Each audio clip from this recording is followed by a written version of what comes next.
great that he was in Arkansas, and I know you were instrumental in getting him here. Well, yeah, we served together on the Intel Committee. He's done some remarkable work, and but for his tenacity and leadership on this issue, we might not know anything about this business with Peter Strzok, Lisa Page, the business with Bruce Orr, Fusion GPS, the dossier, all this kind of stuff. So, it's been pretty important a couple of years. It really, really has, and like you said, he is, kind of on the forefront of this. But, I just am really thankful that you're on that committee as well. I mean, and, we have an Arkansas delegate that's up there, pursuing these facts and this truth. And, the media in so many instances is, reporting what's dubbed fake news. And now we're getting these reports that, the FBI and the DOJ or the senior officials, they have this pattern of leaking, information to stories. And in some cases, they leak the information, then they use the news report to justify getting a FISA warrant. I mean, that's pretty incredible. Well, I hope people just really take a minute to digest what you just said. And that is, it's not that we're being anti-FBI, anti-law enforcement. I mean, for crying out loud, the Democrats are calling for dismantling ICE. That's a Democratic tenet. We're not that. That's not our platform. Our platform is to hold accountable any federal agency. That's our job. That's our constitutional mandate. That's the oversight requirement that we have as members of Congress, because I don't care what federal agency it is. Who's overseeing them if not Congress? We are co-equal, separate branch of government, and the administration is the executive branch that's the agency. That's the FBI, the Department of Justice, the EPA, the USDA, the Department of the Interior, you name it. And we have the responsibility and actually the constitutional mandate to oversee those agencies. And if we don't do it, who's going to do it? And so, these people that are charged with law enforcement, God bless them, the rank and file FBI, I don't have a problem with them at all. In fact, the rank and file FBI, they're the ones that have a problem with their leadership.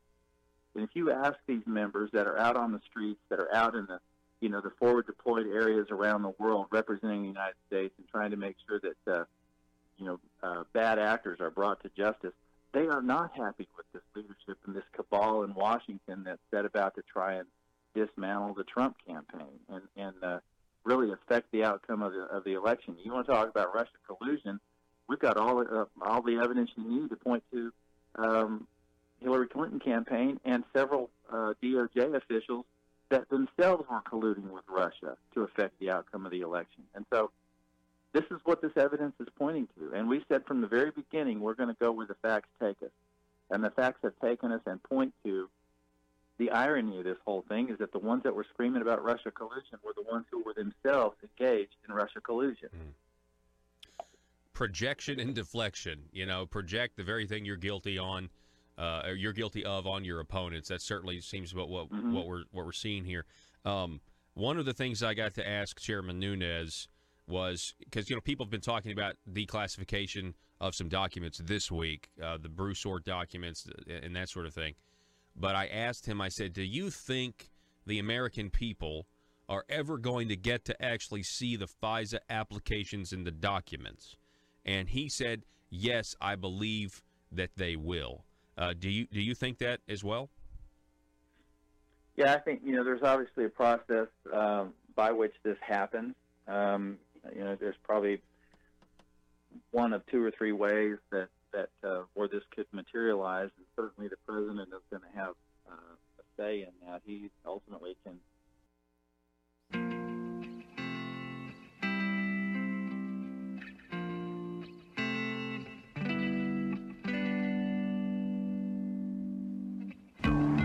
I think it's time we ask ourselves if we still know the freedoms that were intended for us by the Founding Fathers.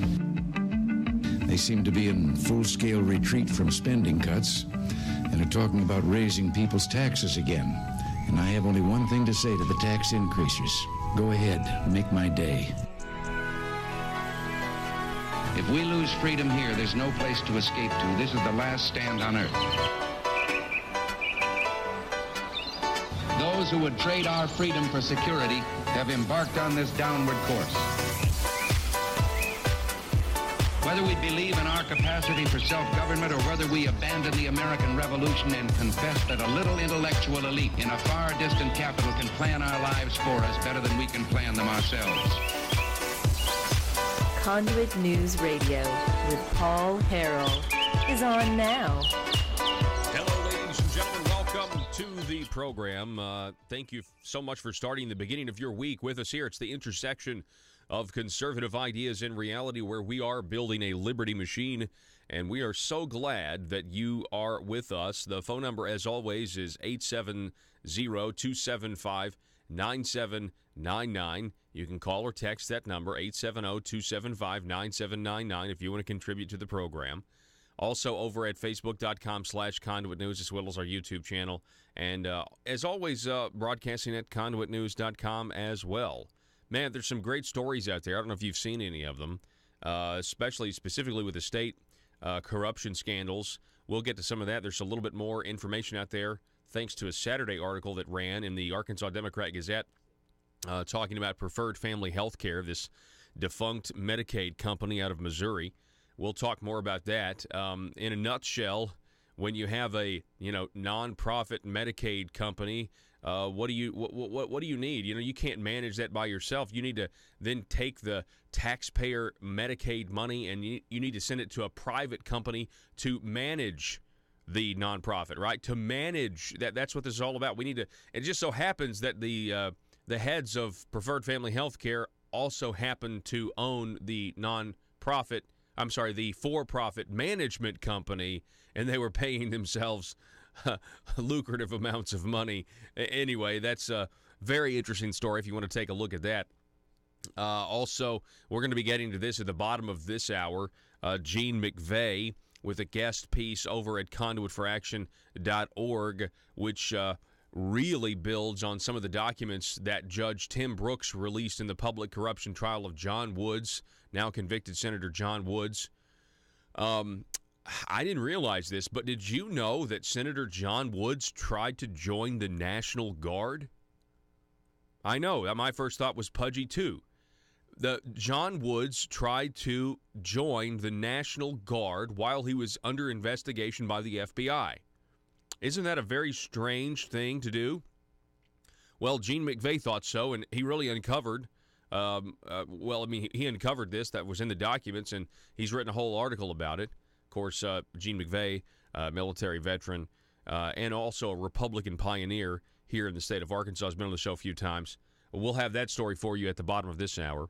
Then top of the next hour, again, we'll talk more about the state corruption. And at the bottom of the next hour, 7:33, we're going to be talking with the editor-in-chief of MediaEqualizer.com. Mr. Brian Maloney is back on the show.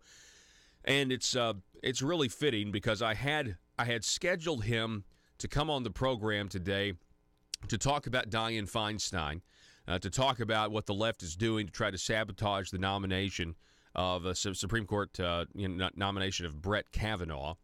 And wouldn't you know, over the weekend, things have really, ratcheted up. I mean, they've gotten even, it's gotten even more extreme since the time I scheduled Mr. Maloney to come on the program. So we'll be talking about that.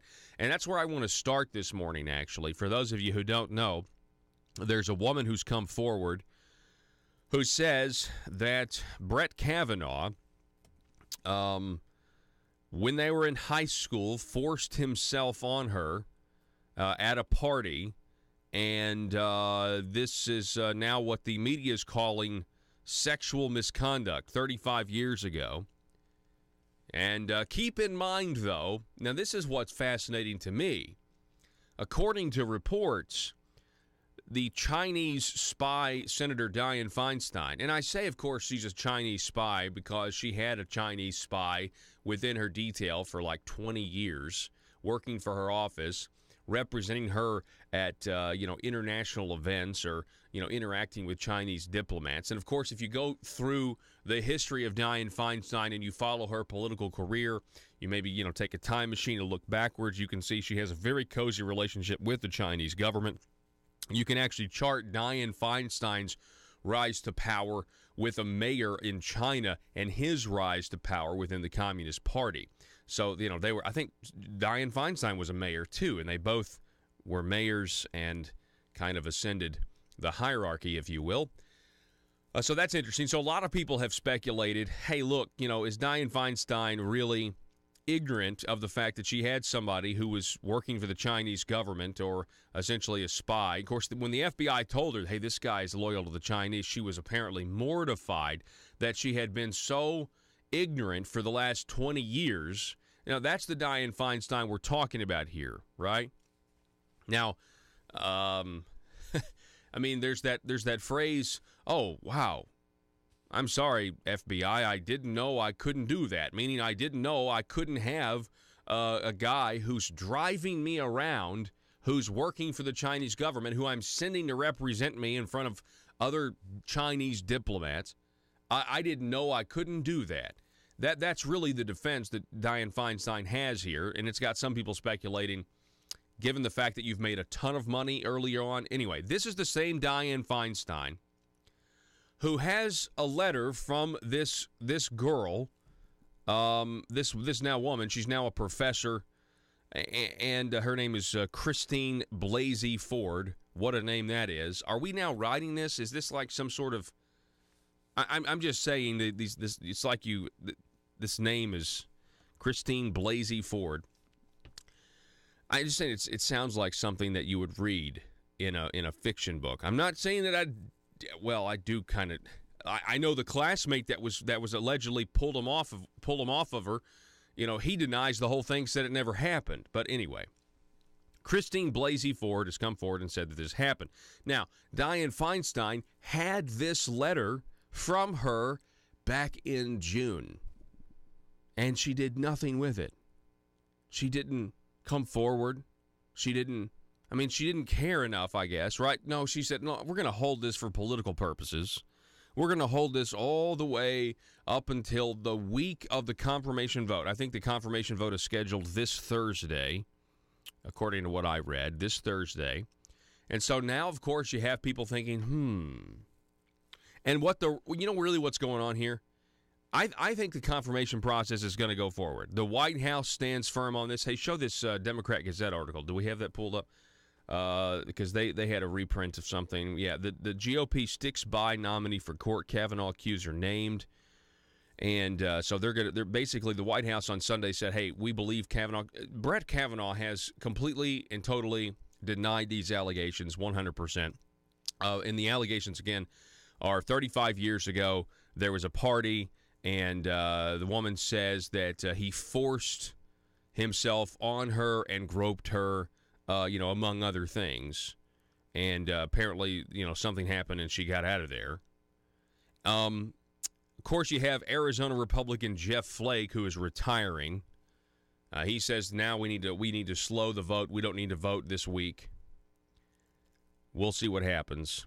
For a while, this was just an allegation, and this woman did not come forward. She refused to come forward. You had Senator Dianne Feinstein last week say, I have this letter, sexual misconduct allegations, and I've referred it to the FBI. And the FBI refused to investigate it. FBI said, well, we're not investigating this right now. Why would you sit on it since June if it's not a political stunt, right? Maybe the Democrat Party's been trying to get this woman, Christine Blasey Ford. Maybe they've been trying to get her to come forward officially since June. Maybe, I suppose that could be part of this. I don't know.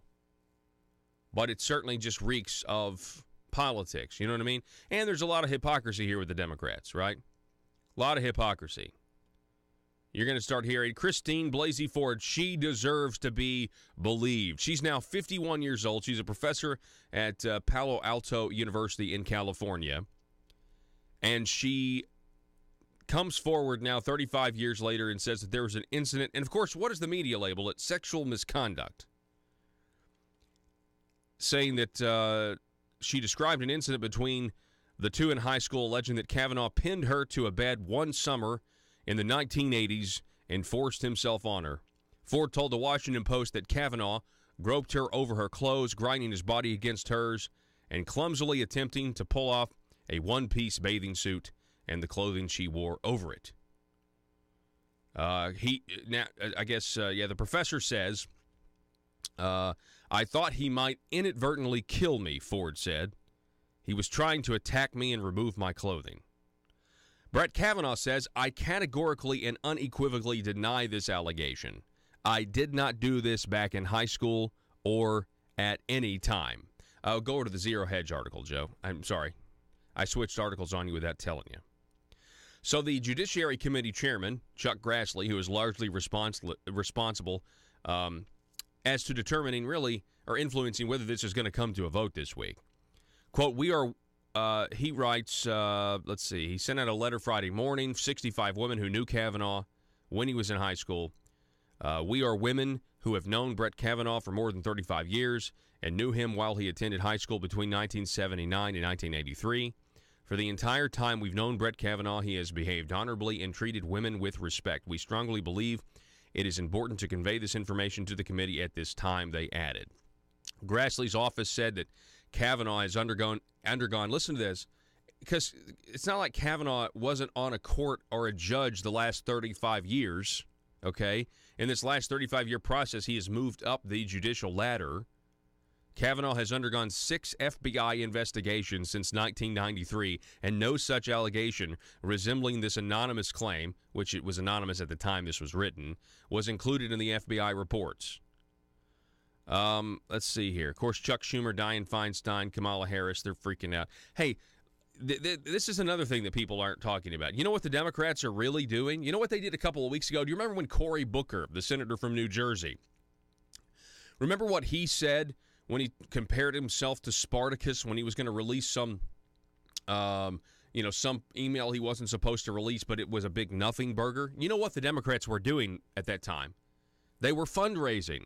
They were fundraising on their grandstanding. And I will bet you the farm that right now, because of this and because of, this allegation that they've been sitting on since June, waiting to the last minute, an act of desperation is what it looks like. I mean, how can anybody who's even the slightest, even if you're just like 1% a political skeptic, how in the world can you not think that this is a last-ditch effort to try to torpedo Brett Kavanaugh and the nomination? I mean, it really is.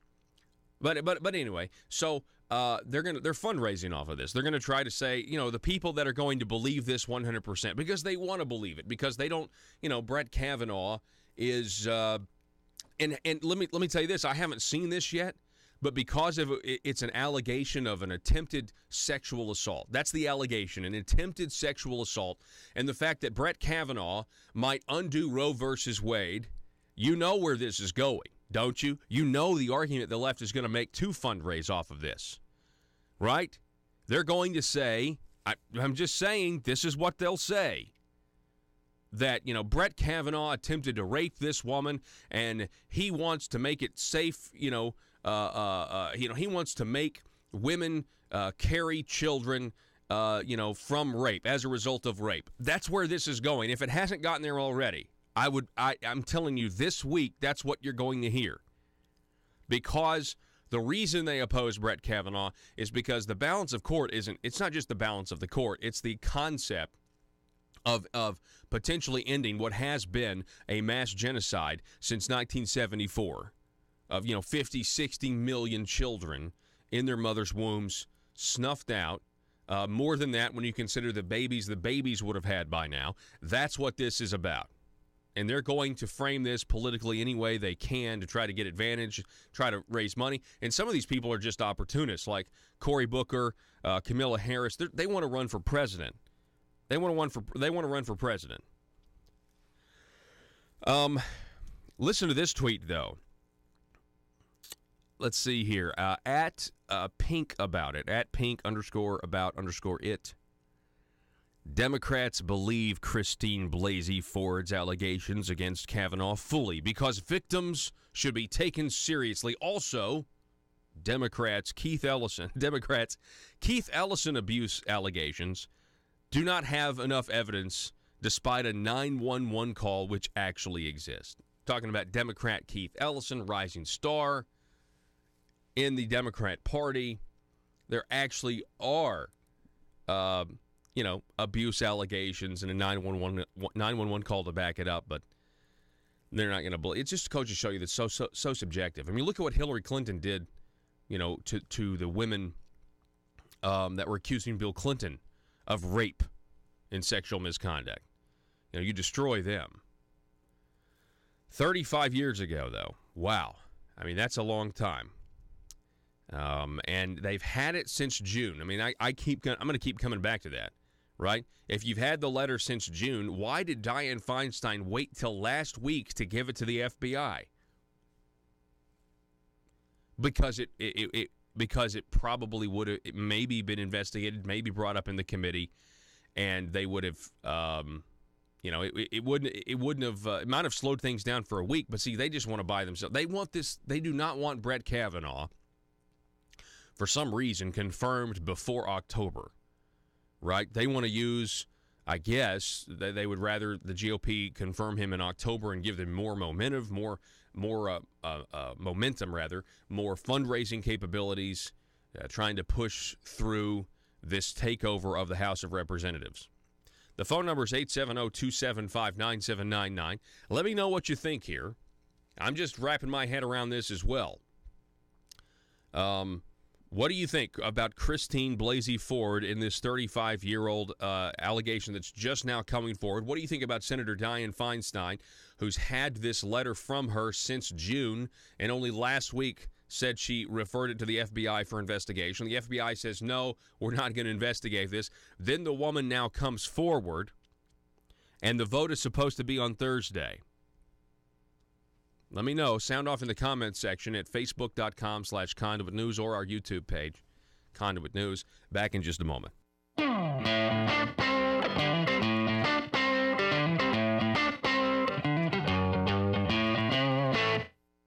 Can declassify something. What we have to do is make sure that we weigh this and are very careful and circumspect in this whole process, that we don't create more problems than we're seeking to solve. And so that's why we got to get a lot of legal eyes on this to make sure that everything that we do is done appropriately so as not to compromise. You've heard the term sources and methods. Mm-hmm. And so we have to be careful that we're not disclosing sources and methods, and that's always a key consideration when you're declassifying, particularly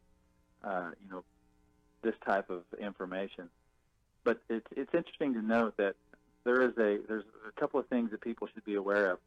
What these DOJ officials did was they initiated a counterintelligence investigation.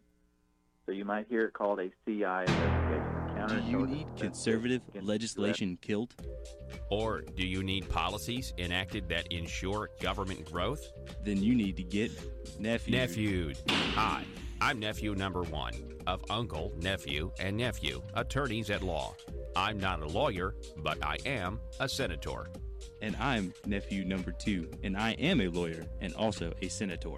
Are you the victim of a recent accident in which the voters in your community mistakenly elected a limited government conservative who is now actually implementing the ideas he or she campaigned on? That's right, nephew number 1. Don't be a victim of democratic elections any longer. At Uncle, Nephew, and Nephew, we are committed to killing limited government legislation and promoting bills that increase the size of government by using any tool at our disposal. Because sometimes the truth of the matter is, principles get in the way of pragmatism. Just listen to some of our great testimonials. Ever since I've been using the nephews, all my special interests have been served. As long as you make sure your contract says lobbying services are prohibited, then the legal services of Uncle, Nephew, and Nephew are legal. Trust me. Put the nephews on them. It came out of nowhere. I was blindsided last election cycle when my well-funded and paid-for politician lost to some grassroots limited government voters. But then I hired the nephews, and they killed all the conservative policies the voters wanted. I got nephewed. I got nephewed too, and so can you. Uncle, nephew, and nephew will accept compensation via campaign contributions. Put the nephews on them. PHP Parody.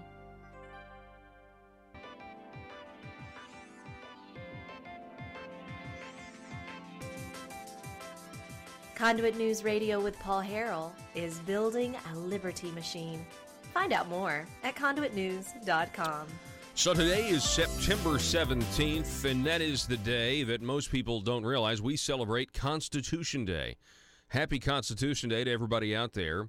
There is a good website I found. If you just Google Constitution Day, go to constitutionday.com, and the first words that you see are life, liberty, freedom, prosperity. That is September 17th. Constitution Day commemorates the formation and signing of the U.S. Constitution by 39 brave men on September 17th, 1787, recognizing all who are born in the U.S. or by naturalization have become citizens.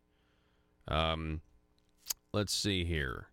You have really, when you really think about this document, and I saw State Representative Brant Smith post about this on our Facebook page just a second ago, how, we're 200 plus years in the making here, and we still have this document that attempted to really shackle the government on what it can do to people by force by recognizing certain rights. Now, the Declaration says those rights come from God. Our Bill of Rights is a check on government power. There were some people that said that we didn't even need the Bill of Rights because they thought the limit of the limiting of power was obvious, that they had already written a document that clearly, this is the there's something called enumerated powers. And so the idea is if there's a power specifically given to the federal government in the Constitution, then it has that power. But if it doesn't, if it's not a specific power, then you don't have it. If it's not listed, then you don't have it. You don't possess it. You can only do what the rules allow you to do. Well, that wasn't good enough for some. They wanted more protections, and rightfully so. I think they, of course, there was a debate. There were some saying, no, you don't want to make a Bill of Rights because then that's going to limit, you're only going to have those, and then the government's going to grow, and that certainly has happened. But if we didn't have the Bill of Rights, we really wouldn't have it. The concept of individual liberty the way we do. It's preserved as much as it can be with an out of control executive, legislative, and judicial branch. I'm glad that they put the Bill of Rights in there, quite frankly. I don't know about you. I think it's something that we can certainly point to. For example, the Second Amendment. I mean, my goodness, we wouldn't have a right to keep and bear arms if the Bill of Rights didn't exist to remind people, hey, by the way, this is our social contract. This is the social contract. Speaking of the Constitution, one of the things that I think is really frustrating, you ever hear people try to justify welfare programs by citing the general welfare clause of the Constitution? You ever hear that? Well, the Constitution talks about the general welfare. Yeah, it does. In the preamble of the Constitution. The preamble of the Constitution is not law. It's not binding. The preamble of the Constitution is essentially a thesis statement of what the following laws hope to accomplish, which is the general welfare of the population. Not you have a right to have this and make somebody else pay for it.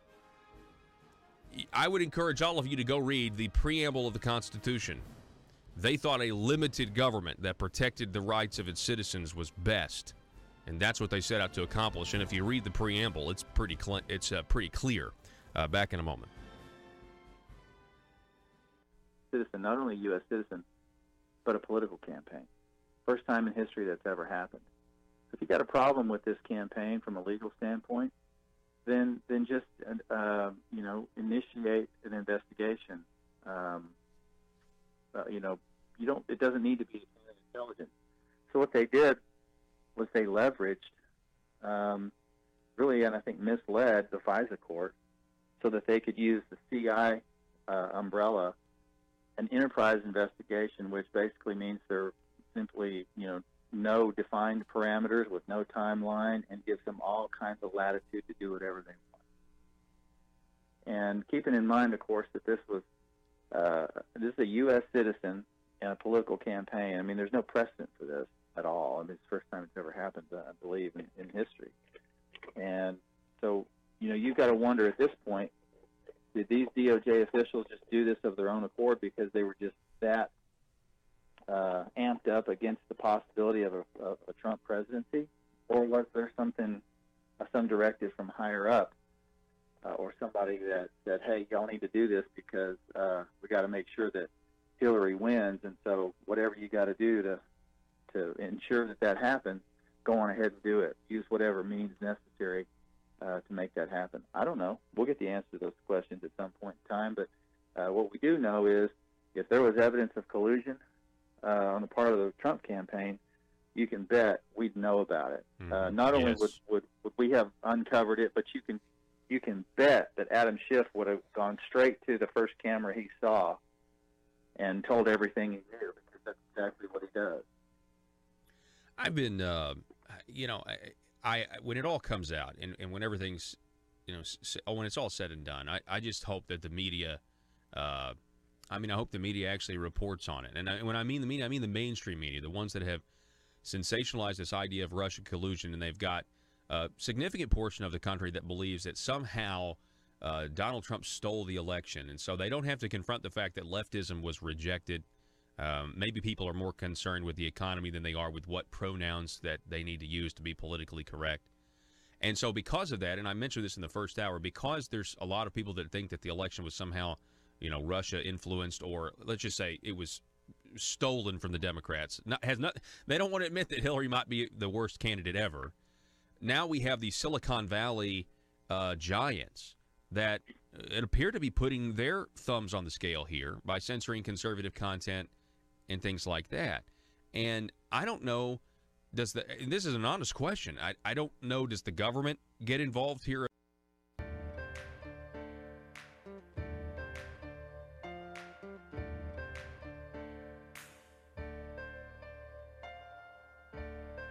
Bringing you your daily dose of truth.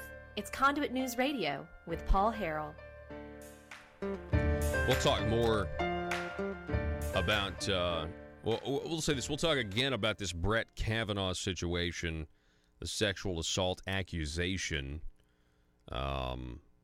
with Mr. Brian Maloney from the MediaEqualizer.com at 7:33. I will add this, that the accuser here, Christine Blasey Ford, says that she was able to escape when a guy named Judge, which is a very ironic name,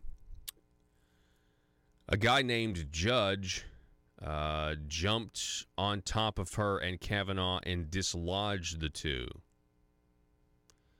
Judge was Kavanaugh's friend and classmate at Georgetown Preparatory School. The Washington Post story claims that Kavanaugh and Judge were both stumbling drunk when the two, as the Post characterized it, corralled her into a bedroom during a gathering of teenagers at a house in Montgomery County. Now that Ford's name and more details about her allegations were released in the Post story, Judge reiterated his denial. Quote, "Now that the anonymous person has been identified and has spoken to the press, I repeat my earlier statement that I have no recollection of any of the events described in today's Post article or attributed to her." Judge, again, a very ironic name considering we're talking about Kavanaugh being the highest court in the land. Judge strongly denied that the incident ever occurred. Quote, "It's just absolutely nuts. I never saw Brett act that way." Anyway, so we'll see.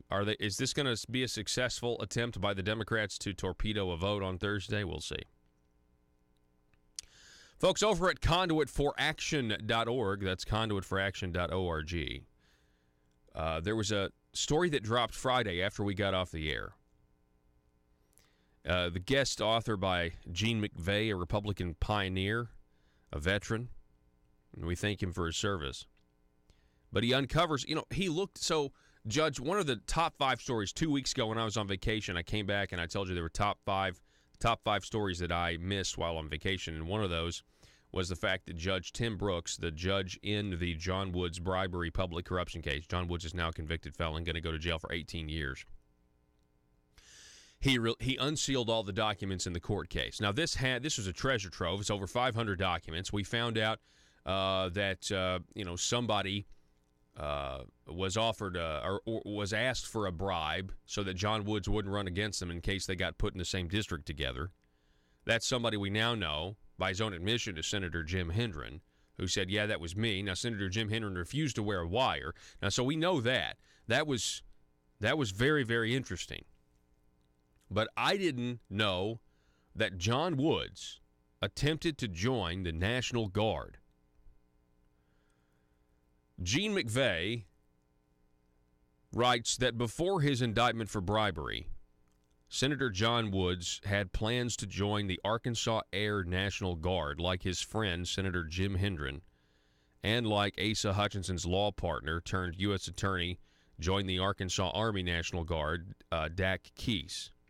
Oh, by the way, speaking of Dak Keese, if you want to check out his press conference, it's up at the YouTube page, Conduit News YouTube page, both press conferences, and I think he does a really good job. I just want to reiterate that. He is, we've got the press conference from right after the John Woods sentencing, and we got the press conference up, I think, from after the Randall Shelton sentencing as well. Go check those out. So there's some great questions in there, and you can tell just based on body language that there is more to come. Not only that, I mean, he reiterates, hey, look, we're working with the Missouri district, the Western District of Missouri, the prosecutors up there, that there is more to come from all of this, okay? So just keep that in mind. After many years of being in the Missouri Air National Guard, Senator Jim Hendren got his uncle Asa to transfer him to the Arkansas Air National Guard. This was done in a private ceremony under a cloak of secrecy because there were many Arkansas lieutenant colonels who could not be happy Hendren got the colonel slot over them. Hendren will be promoted by, listen to this. This is a prediction. Hendren will be promoted to general by Asa Hutchinson when he pleases by waving a wand and firing one of the non-politician generals filling the positions.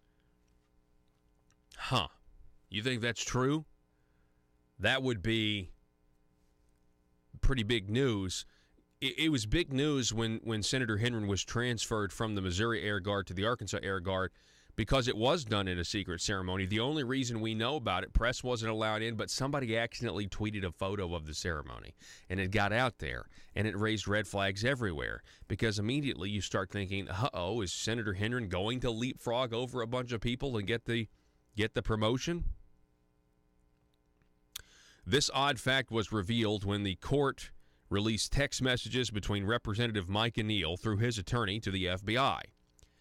Here's the text message on the subject. Note that the vulgarity is censored. June 13th, 2016.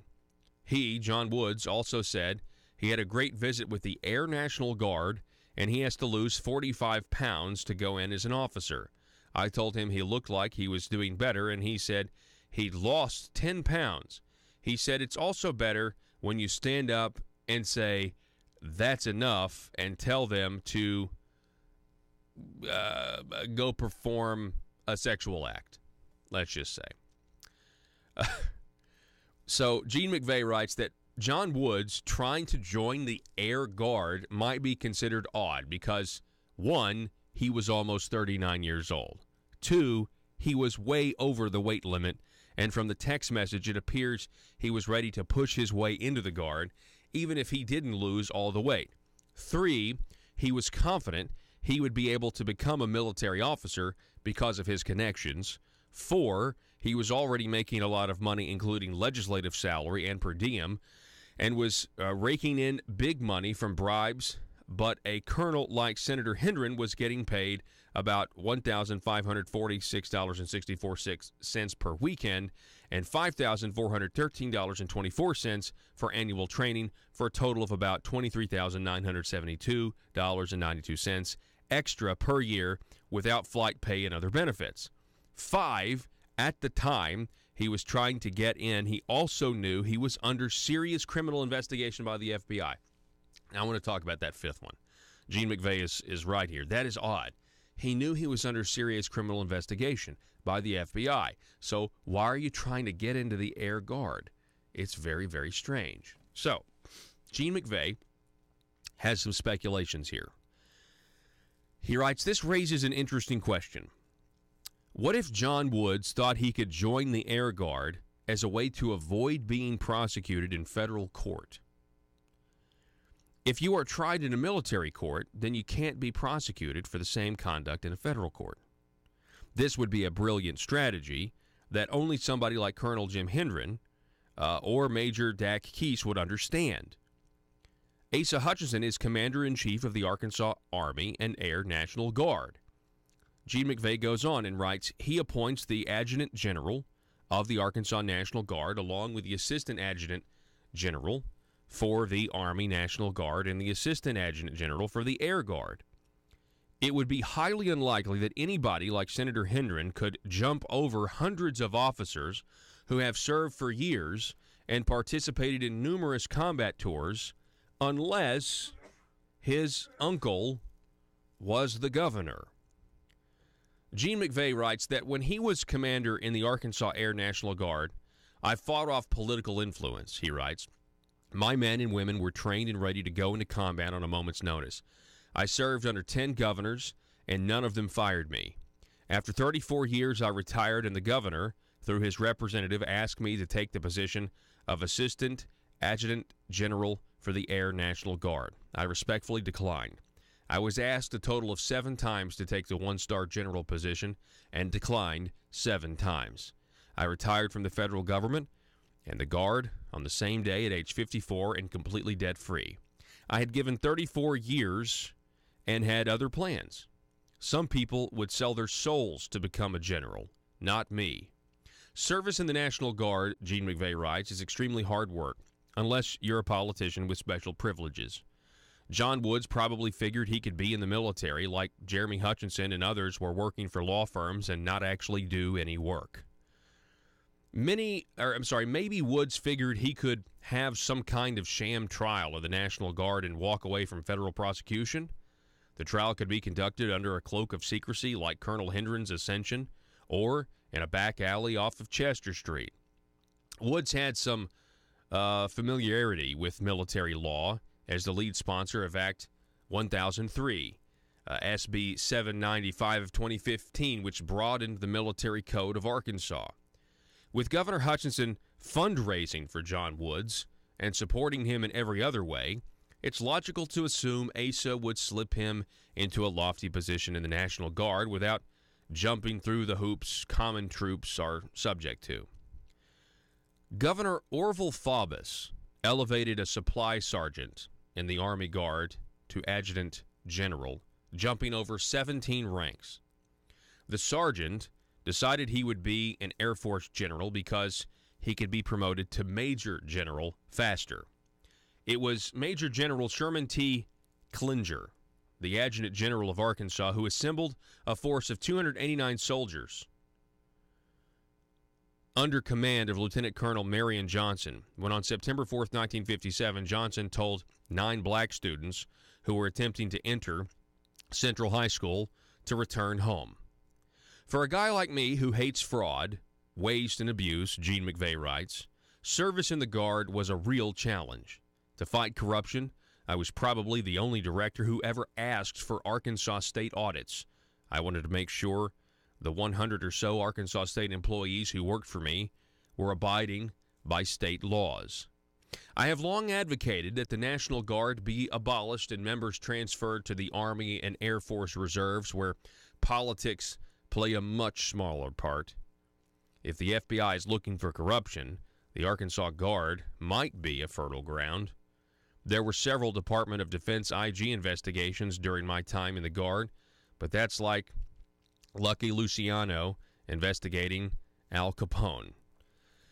That's Gene McVeigh with a very thought-provoking piece on this new evidence, or this new information, rather, that John Woods wanted to join the Air National Guard. Now, you say what you want to. Maybe you dismiss the speculations of Gene McVeigh, concerning why, John Woods wanted to do this so he could, maybe avoid federal prosecution, right? Maybe you think that that's, all right. I mean, I don't, because I can't think of any other explanation. It is extremely weird that John Woods, who's 50 pounds overweight, would all of a sudden at age 38 want to join the Air National Guard. Right? That's weird. So there has to be some explanation, because logically it doesn't make sense why you would attempt to do this unless you had some sort of benefit. There was going to be some sort of benefit somewhere along the way. Logically, there's got to be a reason. There's got to be an explanation. It's not like, I guess it would be really hard to convince me that it was a genuine. Knowing what we know about John Woods, knowing what Judge Tim Brooks called the level of depravity, the depravity of his heart, there's just no way, I don't think, most people would believe he woke up and said, hey, I want to give back to the country. He's been stealing from his fellow citizens and not thinking two thoughts about it. He's been asking for bribes and not having any remorse. The judge himself said he had no remorse in the courtroom when he was sentenced to 18 years as a message to anybody else who's going to take a bribe. So why did he try to join the Air National Guard? What else is there? And Gene McVeigh, who, was in the Air Guard and knows what he's talking about, obviously, or, he has the experience, this is his best guess as to what happened. And he reminds us of some interesting facts. And he actually makes a prediction that the governor's going to promote Jim Hendry. Can you imagine if that actually happens? That would be very interesting, that the governor's nephew is not only the head of the Arkansas Senate, but also the head of Arkansas's military force. That would be interesting, wouldn't you think?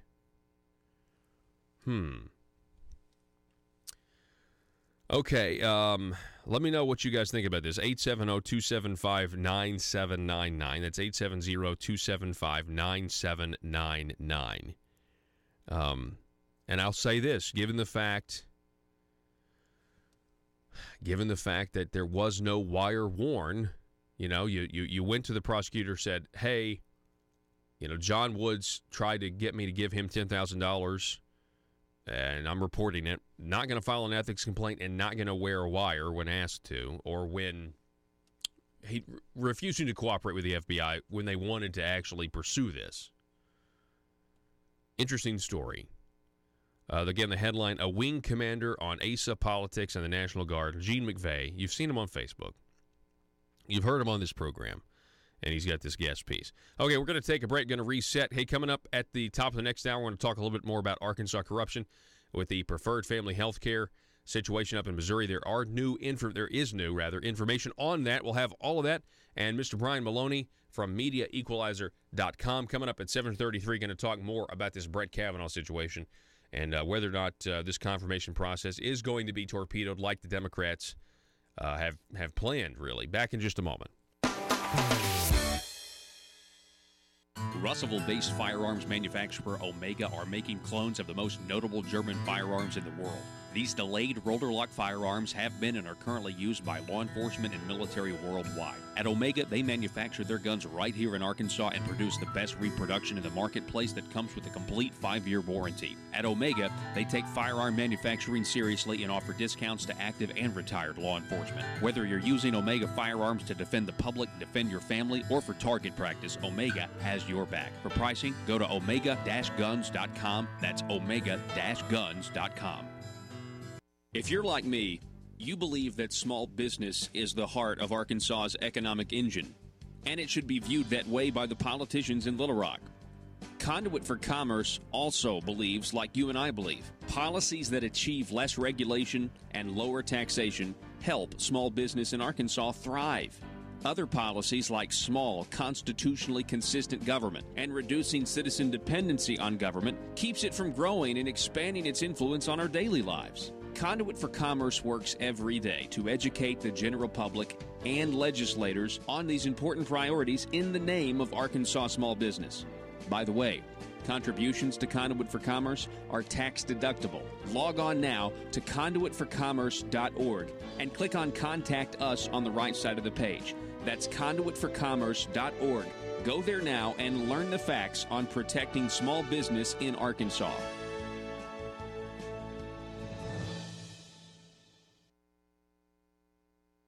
Citizen, not only a U.S. citizen, but a political campaign. First time in history that's ever happened. If you got a problem with this campaign from a legal standpoint, then just initiate an investigation. It doesn't need to be intelligent. So what they did was they leveraged, really, and I think misled the FISA court so that they could use the CI umbrella, an enterprise investigation, which basically means they're simply, no defined parameters with no timeline, and gives them all kinds of latitude to do whatever they want. And keeping in mind, of course, that this is a U.S. citizen in a political campaign. I mean, there's no precedent for this at all. I mean, it's the first time it's ever happened, I believe, in history.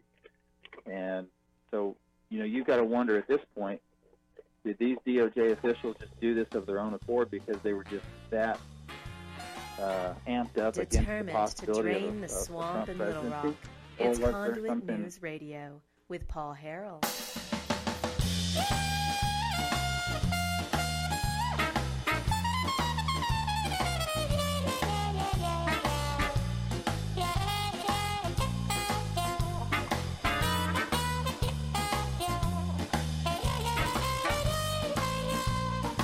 All right, I just got this. This was a couple of days ago, back on September the 14th. Headline, it's a opinion piece by Mr. Jacob Bundrick. Jacob Bundrick's been on the program with the Arkansas Center for Research and Economics, headquartered at the University of Central Arkansas. Improve reporting. Need to know where money goes. It's a special to the Arkansas Democrat-Gazette. He writes, politicians often participate in ribbon cuttings for companies promising new investment and jobs. Officials regularly welcome these promises by opening state coffers to give a special subsidy from the Quick Action Closing Fund. But with poor reporting standards, how can Arkansans know whether investment and jobs promises are actually kept?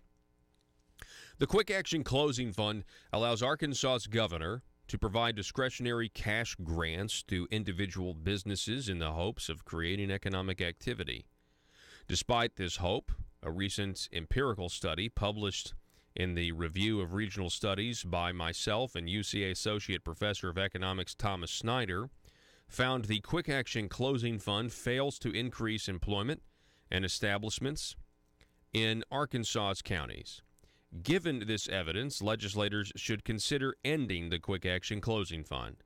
But if not that, Arkansans deserve greater transparency into the outcomes of Quick Action Closing Fund projects. The Pew Charitable Trusts in recently rated Arkansas, the Pew Charitable Trusts recently rated Arkansas as a trailing state in their state tax incentive evaluation ratings. Trailing means Arkansas lacks a well-designed plan to regularly evaluate major tax incentives. Current law requires the Arkansas Economic Development Commission to produce an annual report providing the name and location of the companies receiving Quick Action Closing Fund subsidies and the date, amount, and purpose of disbursements. Repayments for underperformance or clawbacks are also included. These reports are woefully inadequate. Consider not every company receiving Quick Action Closing Fund grants signs a job creation agreement, but the reports make no distinction between those that do and those that do not. If subsidized companies are promising jobs, Jacob Bundrick writes, taxpayers should know how many they can anticipate. But if companies are not promising jobs, Arkansans should know what they can expect in return for their tax dollars. This is a really good piece here in this special to the Gazette. Other pertinent information is also missing from the reports. For example, State Chamber of Commerce President and CEO Randy Zook recently argued in this paper that the Quick Action Closing Fund is intended to incentivize investment, but annual reports do not include the projected capital investment of each Quick Action Closing Fund project. Moreover, projected average wage and median wage data for full-time jobs companies promise to create are omitted. They're not even there. Yet average and median wage data are necessary to determine the proposed benefit to Arkansas employees. The most egregious omission from the reports, though, is the lack of data on each subsidized company's progress toward realizing job, investment, and wage targets. While fanfare surrounds the promises made by subsidized companies, we mustn't forget that economic development is ultimately about the jobs, investment, and income actually produced, meaning reality. It actually will exist someday. Our current administration recognizes the importance of this. Speaking on the Quick Action Closing Fund as a candidate in 2014, Governor Hutchinson stated that there should be greater transparency when a company fails to meet its end of the bargain. Even better, a model for this already exists. In the 2017 regular legislative session, Representative Warwick Sabin sponsored House Bill 2030, which called for the creation of an online database that would provide greater detail on the use of all economic development incentives, including which companies receive special tax breaks and subsidies, what those companies promised in return, and each company's progress towards those goals. The legislation was designed to help taxpayers better understand their tax dollars and how they're spent to help public officials make better economic development policy decisions. In March of 2017, Arkansas Business reported that Sabin's legislation was tabled after the Economic Development Commission agreed to implement the database without legislative action. Commission Executive Director Mike Preston stated at the time that the agency is committed to fulfilling the objectives of Sabin's legislation as soon as possible and intends to create a similar online mechanism to further our commitment to efficiency, accountability, and transparency. Yet, Arkansas taxpayers remain waiting nearly a year and a half later. Nevertheless, the commission maintains that it is still committed to establishing the database. When asked, the spokesperson responded that we'd hoped to have it up and running by July 1st, but we are still compiling and creating the online database. There is a lot of information that is confidential and proprietary that can't be shared, and it's taking quite a bit longer to comb through that than expected. Please be assured we are working diligently to get it on our website, end quote. Wow. Jacob Bundrick goes on.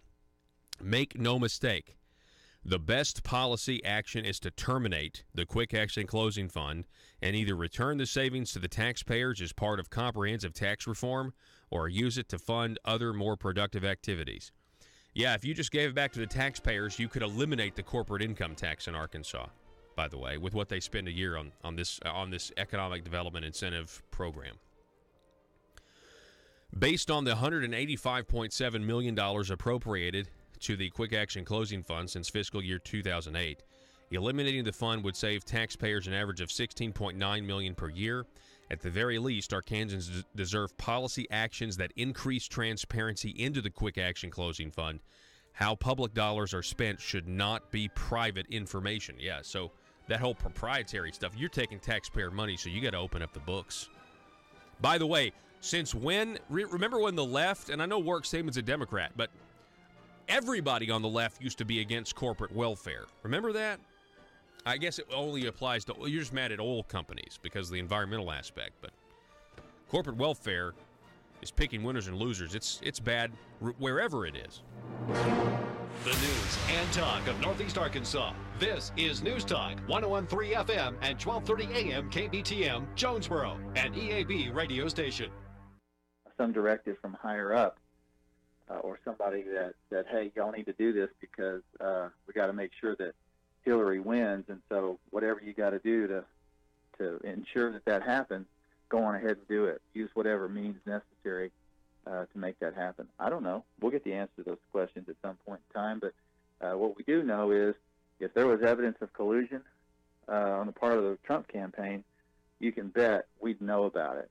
Not only would we have uncovered it, but you can bet that Adam Schiff would have gone straight to the first camera he saw and told everything he knew, because that's exactly what he does. I've been, I when it all comes out and when everything's, when it's all said and done, I just hope that the media, I hope the media actually reports on it. And when I mean the media, I mean the mainstream media, the ones that have sensationalized this idea of Russian collusion, and they've got a significant portion of the country that believes that somehow Donald Trump stole the election, and so they don't have to confront the fact that leftism was rejected. Maybe people are more concerned with the economy than they are with what pronouns that they need to use to be politically correct. And so because of that, and I mentioned this in the first hour, because there's a lot of people that think that the election was somehow, Russia influenced, or let's just say it was stolen from the Democrats. They don't want to admit that Hillary might be the worst candidate ever. Now we have these Silicon Valley giants that appear to be putting their thumbs on the scale here by censoring conservative content and things like that. And I don't know, and this is an honest question, I don't know, does the government get involved here eventually? Are they monopolies? What happens, Congressman Crawford? The reality is, most Americans now are disseminating political information, expressing themselves using these, quote, private companies. I mean, they are private, but it's a kind of a train wreck that we're headed for, and I don't really know what the answer is. Well, here's what I want to encourage people to do. This is a market-based solution, and we have gotten so dependent on what are essentially now de facto utilities, things like Google and Twitter and Facebook. I shut my Facebook accounts down for a variety of reasons, and guess what? I still woke up the next morning, and the world continued to turn. So I am really hesitant to say we need to regulate these private entities, but I think there needs to be, from a government standpoint. But I think the American people need to make a determination: is this something they want to continue to support? And when people get tired of it, they'll vote with their feet, and the marketplace will do the work for them. At some point in time, these companies have to change their business model, and I'm talking about from the standpoint of filtering content that they don't particularly like. That's not necessarily a criminal offense. It's not necessarily something that requires government regulation. When these companies start breaking the law, when they start violating people's civil liberties, that's when the government will take a role. But from the standpoint of censoring, it's not a government entity. It's a marketplace, and this is a marketplace dynamic. And so I hope that people recognize that and will take the appropriate action themselves to correct the marketplace. As long as you give them the services, but they have no incentive to change. But if people quit using their services, if people drop Twitter and drop Facebook and drop whatever other tech services out there that purports to make their lives better, if they say, I'm not going to use it anymore because I don't think you're running a fair organization or something that's a good service to me as a conservative, then stop using it. Mm-hmm. And at some point in time, they'll get the message. But I don't think at this point, have risen to the level of government regulation. And I think what you've got to be careful about is if you do that, you might confer status on them as potentially a utility, which then gives them standing to run as sort of a legal monopoly. Just like we only have one utility company that provides power in the city, right? And that's a legal entity, and so that's okay. Well, we don't want to confer that status on these businesses, because then that probably helps them escape scrutiny and helps them escape the consequences of a market-based consumer reaction. Yeah, I definitely, I guess.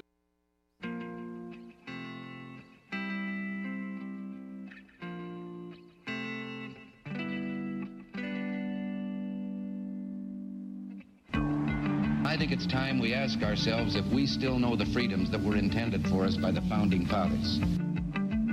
They seem to be in full-scale retreat from spending cuts and are talking about raising people's taxes again.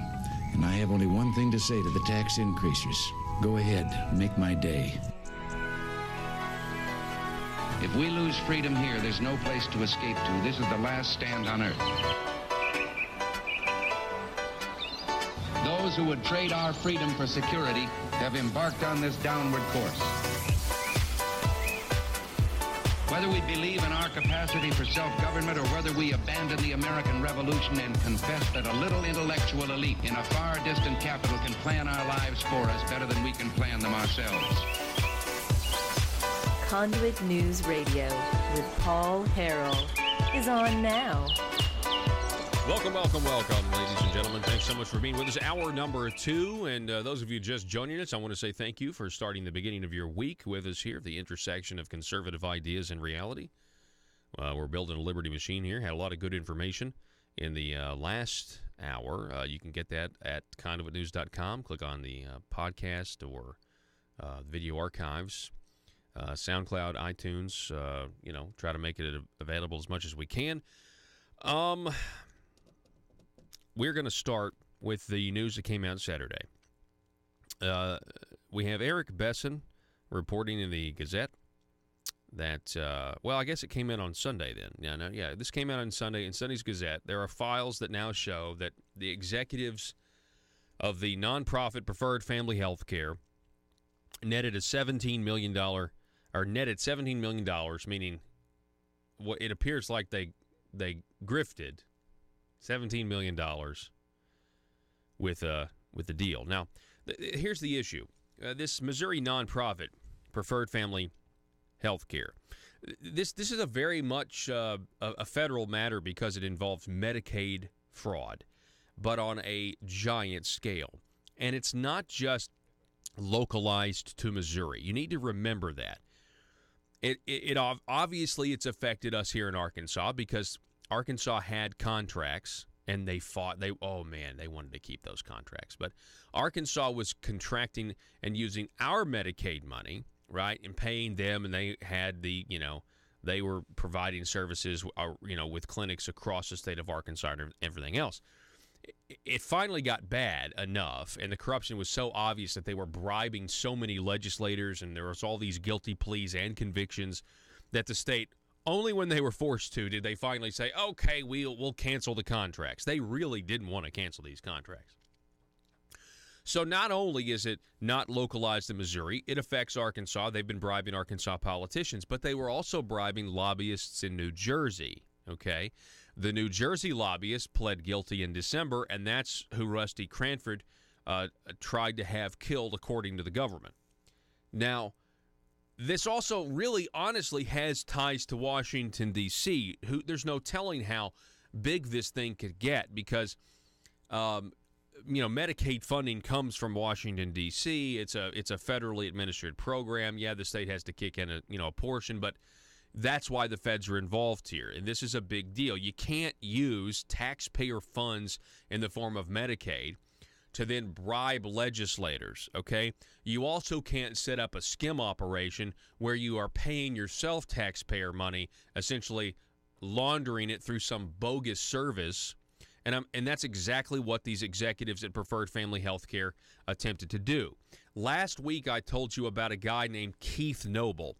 Keith Noble pled guilty last week to a federal charge of not reporting a felony. Noble was one of the executives in this outfit, Alternative Opportunities, Preferred Family Health Care. It's kind of the same thing, Alternative Opportunities, Preferred Family Health Care.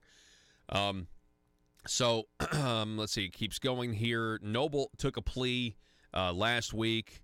Besson reports it includes accusations that unnamed colleagues stole, embezzled, and misapplied more than $30 million. Okay, so who are the unnamed colleagues? Well, it is uniformly accepted that the unnamed colleagues would have been this guy's boss, would have been Noble's boss. The bosses there would have been Tom Goss and his wife, Bontia Goss. All right? Among the claims addressed in court documents is the $17 million plus sale of the nonprofit's management company, or entity A, to a publicly traded corporation or company A. Okay, I'm going to break this down for you real simple. Okay, essentially, you're dealing with all of this Medicaid money, and we're talking about millions upon millions of dollars. And your preferred family health care, or what's the other one called? Alternative opportunities, okay?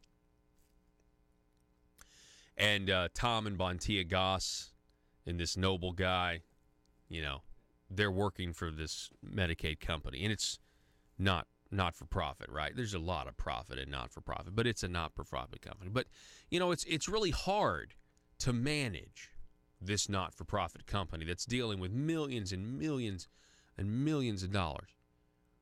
So what is the not for profit company that's being funded by your taxpayer dollars decide to do? Well, they need to hire a management company to help with the day-to-day operations. And that management company is for profit. Okay? That's a for-profit company. And so the nonprofit company takes taxpayer dollars and pays the for-profit company to help manage it. There's just one little hiccup. The owners of the for-profit company are Tom and Bontia Goss, the same people who are at the head of the nonprofit company. Huh. Now, you might ask yourself, if you're listening to this, how in the world did you ever think you would get away with something so ludicrous? Well, you know, once you get away with it for a little while, eventually things start to, kind of materialize here. At least that is the way I understand this story. That is the way I understand of what actually has gone on here. Okay? Among the claims addressed in court documents is the $17 million plus sale of the nonprofit's management company, Entity A, to a publicly traded corporation or company A. And so then you eventually sell your management company because it's doing so well. Great. Records are filed with the U.S. Securities and Exchange Commission show the description of Company A matches Providence Service Corp., a Stamford, Connecticut holding company, and Entity A as WD Management LLC, which was jointly owned by Noble and 4 other alternative opportunity executives known as the Resource Team. Alternative opportunity executives who sold WD Management were Tom Goss, Chief Financial Officer, Bontia Goss, Chief Administrative Officer, Marilyn Nolan, Chief Executive Officer, and J.A. Pyle, according to SEC filings. Before the sale, for $1 million up front and $16 million in later bonuses, Alternative Opportunities said Providence $1 million through a consulting agreement, according to court documents. You know, if you're going to have that big nonprofit, you're going to have a management company that you also own. Help manage it, right? Because you're doing so well. Folks, this scandal has legs. We're talking about Stamford, Connecticut now. You guys know about Stamford, Connecticut. I mean, you know, we're talking. This is now encompassing a company in Connecticut. You know, Connecticut, essentially, I think that particular community is where a lot of people live who work in New York City. And so, who knows how much, you know. It's becoming kind of apparent to me that the Arkansas stuff is just kind of an afterthought. I mean, if they were dealing in this level of, this amount of money, you know, this vast 7-figure sums of money, then, you know, kicking Billy Bob from somewhere in Arkansas, some state representative, $17,000, $18,000 is chump change to get him to vote for a bill that's going to continue to fund your operation. I mean, this is nothing. It's just part of doing business. It's a very minuscule amount of money that you can work into the business model. Of course, that business model is based on what appears to be illegal activity. Anyway, now Tom and Bontia Goss, they put out a statement, or their lawyer did. The accusations that Tom or Bontiagas acted contrary to the interests of the healthcare organization that they helped found and which, under their leadership, provided award-winning services to thousands of people are simply false. Hey, one of the awards, Tom and Bontiagas. Okay, so your award-winning, what does it say here? This is great. Award-winning service. What award are you talking about? The only award I know that Preferred Family Healthcare got is the resolution that Asa Hutchinson's nephew, Senator Jeremy Hutchinson, now indicted, passed out of the Senate recognizing specifically Tom and Bontiagas as amazing people and just thanking them for everything that they've done. That's what Jeremy Hutchinson did. There, and you can look it up. It was a bill he filed. It was just like a resolution, little award, if you will, to Preferred Family Health Care and Tom and Bontiagas, Senator Jeremy Hutchinson. That's the only award I know of. But anyway, you are innocent. You are presumed innocent until proven guilty. But the fact that this company is tied to the state of Arkansas and has been bribing our leaders for such a long time and essentially making a mockery of us, the people, basically, metaphorically just spitting in our face, contributing to the it's just really sad when you think about it. It's sad, and it's discouraging. We have no faith, or we have a lack of faith in our government now. It's a crisis, and this company is at the center of it. And I think there's more to come. And I think there's who knows how many other companies. It was Senator Brian King that said we're dealing with a Medicaid mafia here. And when he said that, I don't think anybody actually thought Rusty Cranford was going to try to have a guy killed in New Jersey. But it was, and this should be, by the way, the mainstream media here in Arkansas, the statewide media. Why are they not going and interviewing Brian King? Why is that not the story? Why is it the story that do you guys realize how absolutely embarrassing you are to the cause of journalism? Some of you, not all of you, but some of you. The governor's chief critic. By the way, can you imagine if Donald Trump Jr. was indicted, how the White House and President Trump would be peppered with questions, rightfully so, constantly, because the idea that you're just going to ignore family relations when it comes to government? But Jeremy Hutchinson's indicted, and we have essentially just an apologetic media. We don't want any attention or any tough questions. But when the governor picks sides in a Republican primary, and now we see even more corruption, more people pleading guilty, and the governor's chief critic, Senator Brian King, who has been pointing out what's going on, and he's not the story when he was clearly right the whole time, and yet you guys just keep propping up the current leadership that keeps going from one crisis to the next, saying, well, we'll get it right next time.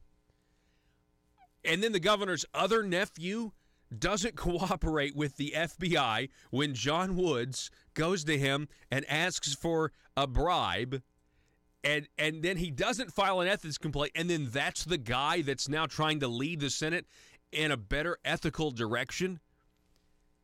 I mean, think about it here. And I'm going to have more on this tomorrow, because Mark Moore over at Arkansas Neighbors, in our Carefully Crafted Language segment tomorrow, I really do want to explore this, because he wrote an excellent piece at arneighbors.org contrasting how the Associated Press reports on the scandals versus, how Conduit reports on it, or what the actual truth is, and how they're leaving out key details about what has happened. They are essentially taking the uniparty, the establishment uniparty narrative, and just parroting it.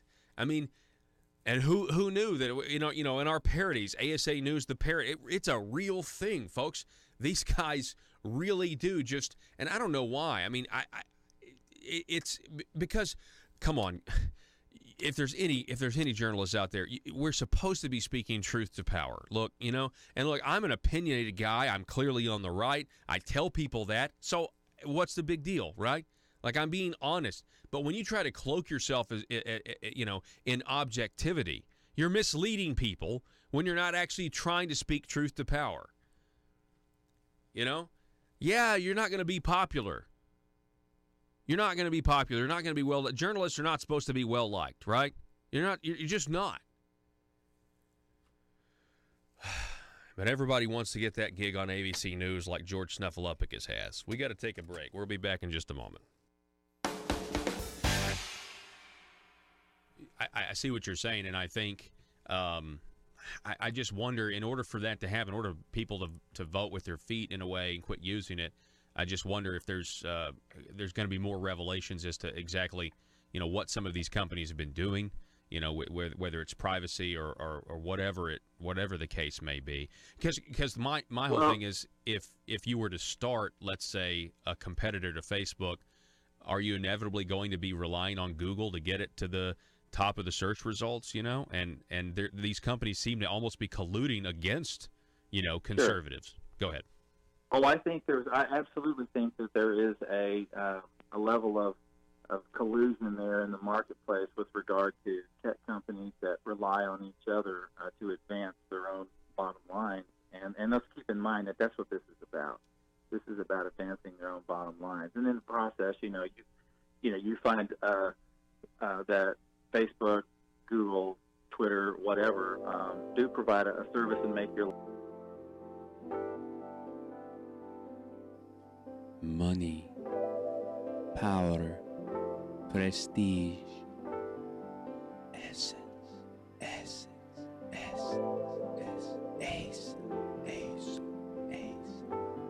available now from aristocrats serving Arkansas. From the Nata Rhino collection, the fragrance of backroom deals, nepotism, the aroma of higher taxes, subliminal deception, deep state, ace, made right here in Arkansas by a taxpayer-funded Chinese factory.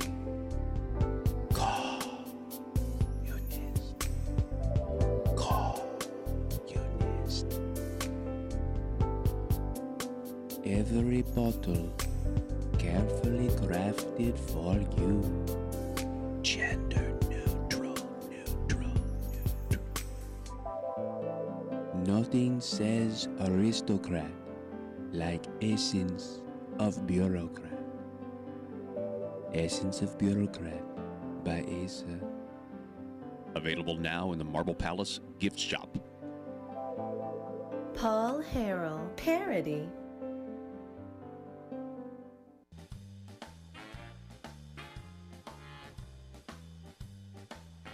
Exposing the truth and everything the Marble Palace establishment keep trying to cover up. It's Conduit News Radio with Paul Harrell. Yeah, so if you do, I guess I should have had a disclaimer. If you do your jobs as journalists, you will get labeled as terrorists. So, FYI, to any not that any of you took me seriously or whatever, but you will get labeled as terrorists if you actually try to hold the other side accountable and speak truth to power. It will happen. So just know that. That is a disclaimer you must know. And Amy on Facebook says the same thing. Amy writes, the local MSM doesn't want to get pegged as terrorists like Conduit News has been.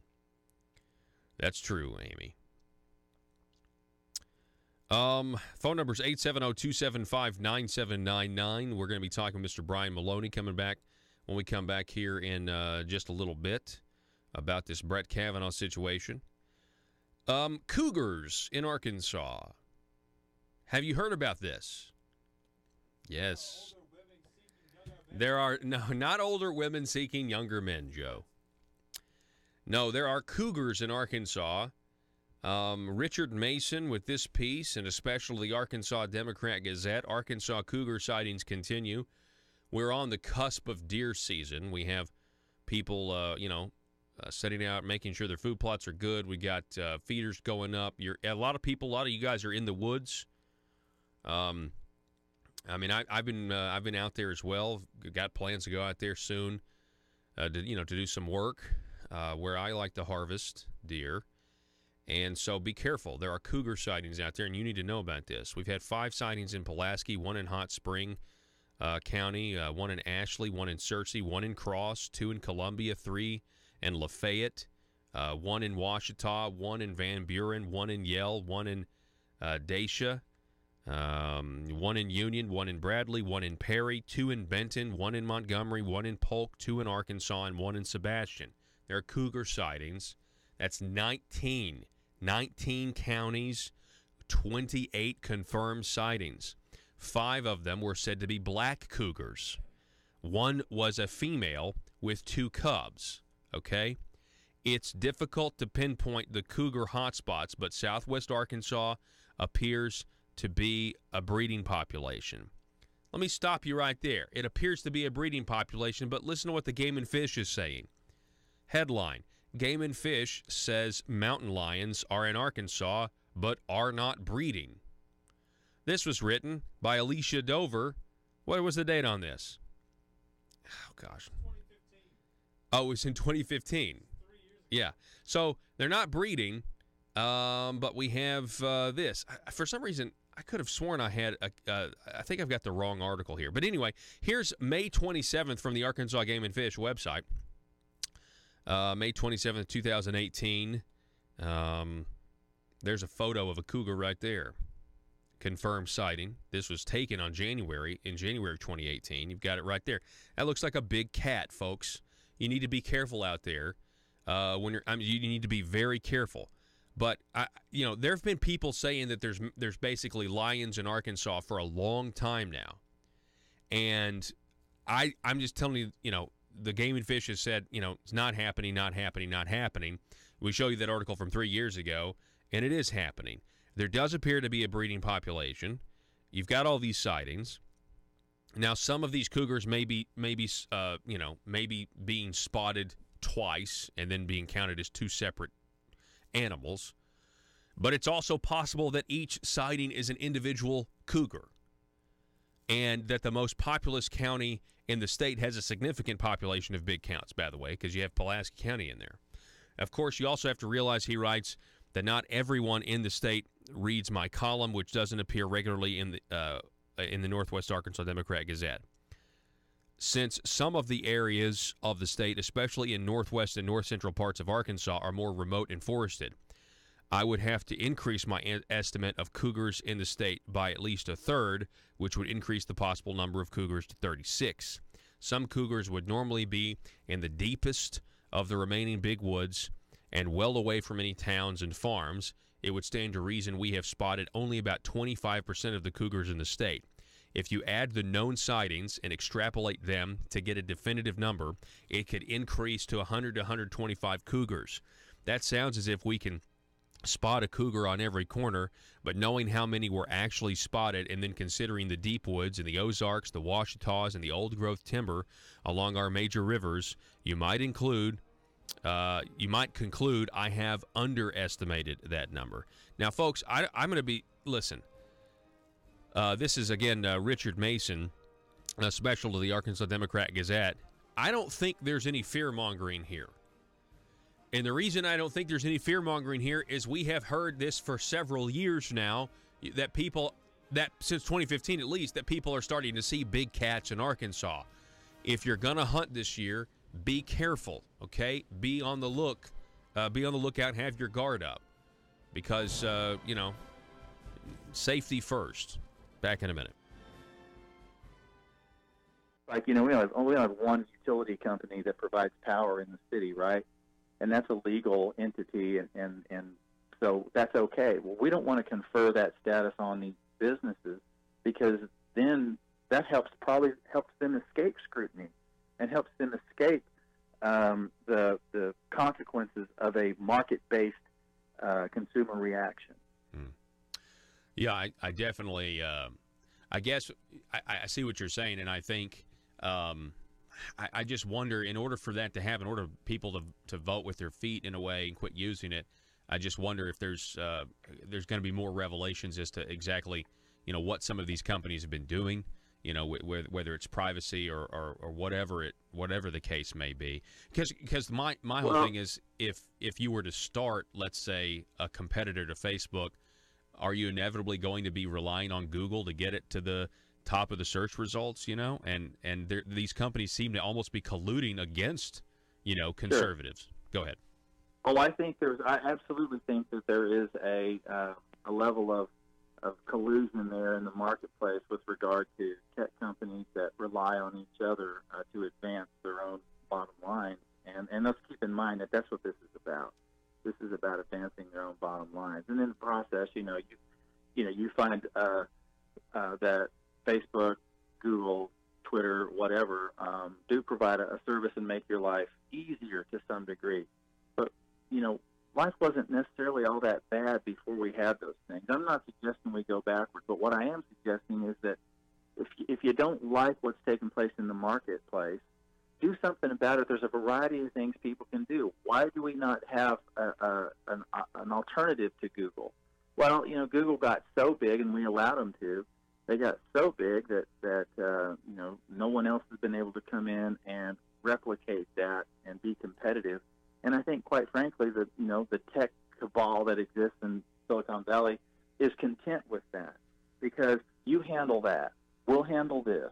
Okay, so Google, you go do your thing over there. Twitter, we'll go do our thing over here. Amazon, you're set up over there, and they kind of got it all worked out together as they kind of chop up the marketplace in various pieces. And here's what's going on.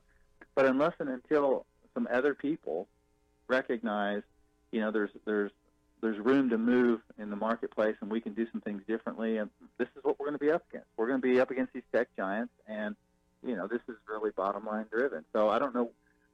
Look, if I could write an algorithm to replace Google, I'd do it today. I'm not smart enough to do that.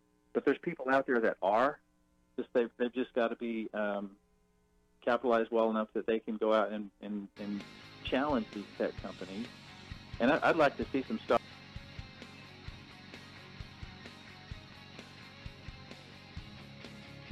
The intersection of conservative ideas and reality.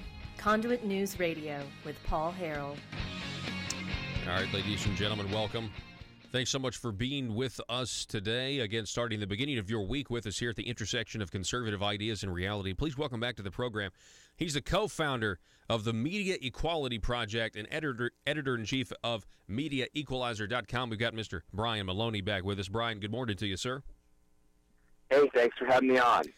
So on Friday, I was prepping for our interview, Brian, and we were going to talk a little bit about Dianne Feinstein and Brett Kavanaugh and, this letter that she's been sitting on since June and everything else. And I know we're still going to talk about that, but we've had some new developments because the accuser is now accusing the nominee for the Supreme Court, Brett Kavanaugh, of sexual misconduct. What do you make of this? Well, I do think that you hit the correct point first there, and that is, what was Dianne Feinstein doing sitting on this thing? So now we've got this situation where, we can't proceed with this until this has been investigated. Well, Feinstein has had this for months. And so now, conveniently, she drops this at the 11th hour when it can do the most political damage. And look, what Democrats are trying to do here is stall the vote until after the November election. That way they can win control of the U.S. Senate, win control of Congress, and then scuttle this whole thing, and then Trump will never get anyone he wants confirmed. So that's what all this is about, is trickery.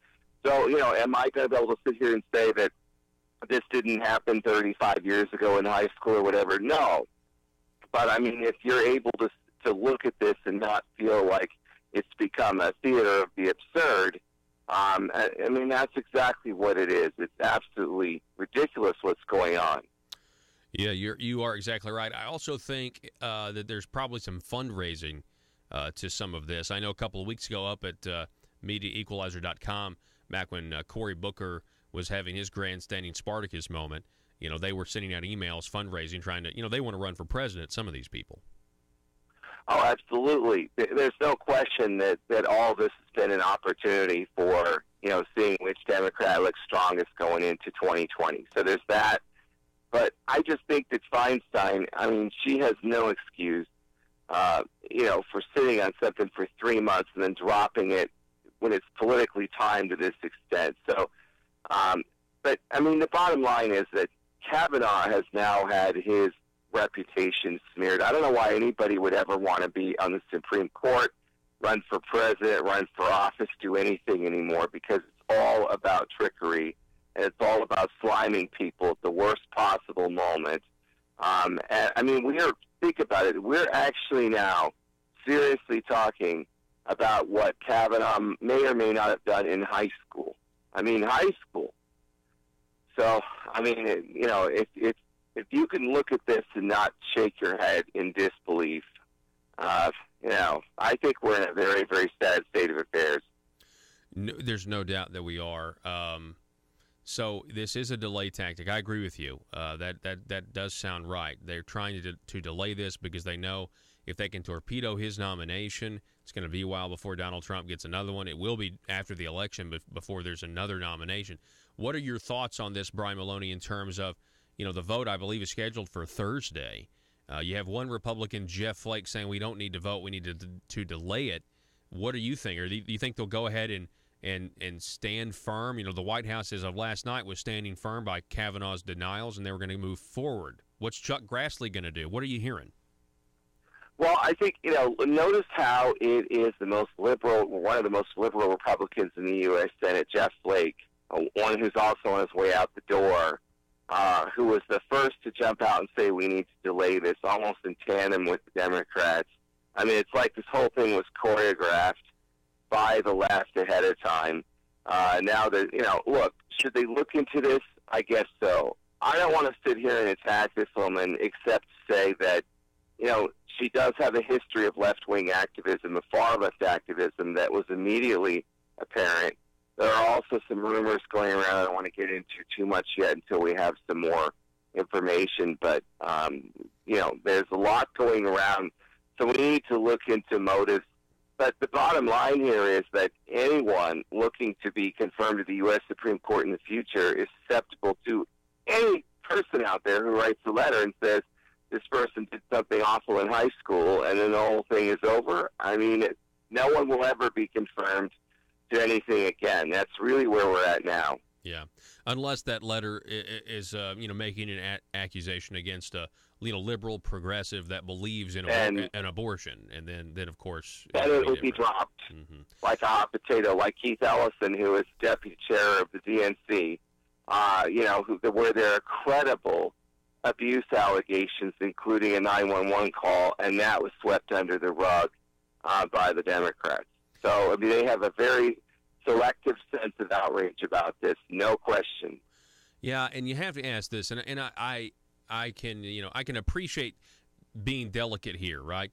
When it comes to this, well, I guess she's now 50. This woman's allegations here about what happened 35 years ago in high school, allegedly. But you got to wonder.